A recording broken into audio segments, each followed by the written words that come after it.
Mac. Yankees.com.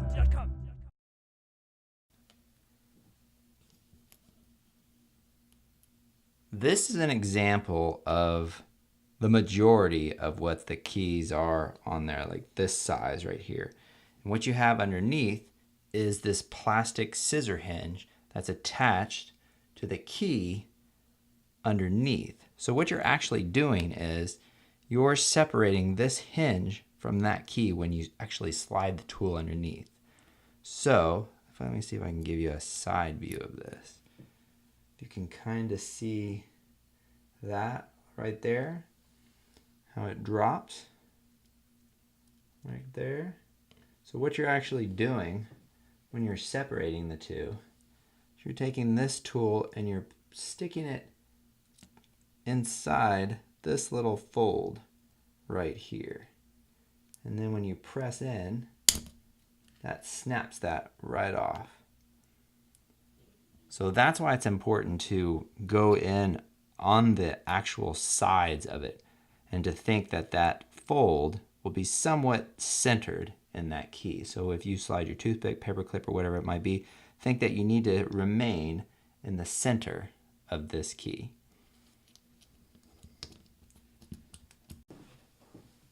Okay, we're going to remove the Z key. You're going to take your tool, whether it be a spudger, toothpick, paper clip, or whatever you're using. You're going to slide it just underneath the bottom edge. I'm just going to pry it open just a little bit. Just want to peek underneath there. Then you're going to take your second tool and you're going to put it just on our right side here.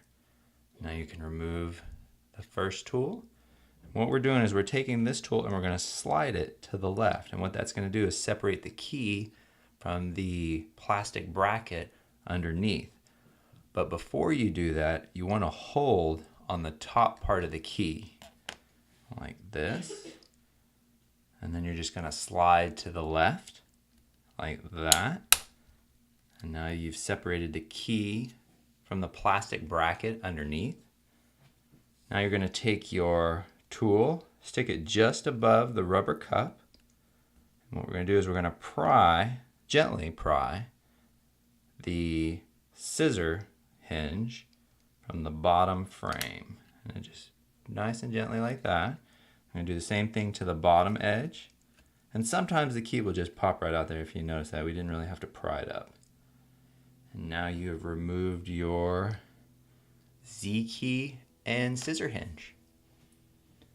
Now to replace your new scissor hinge, you're going to notice that there is a wide part on the bottom and a tapered part on the top.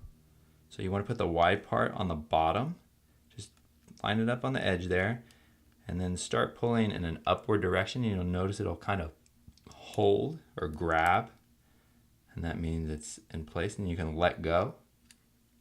It should fall right into place. Then take your finger and we're just going to push down on the top part and it should just snap. There you go. You've installed your scissor bracket.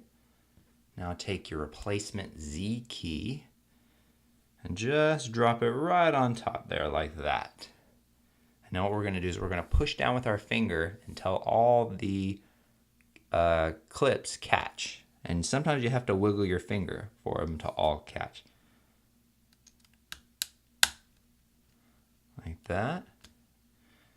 And now you can test your Z key and you've installed your Z key. Mac. Yankees.com.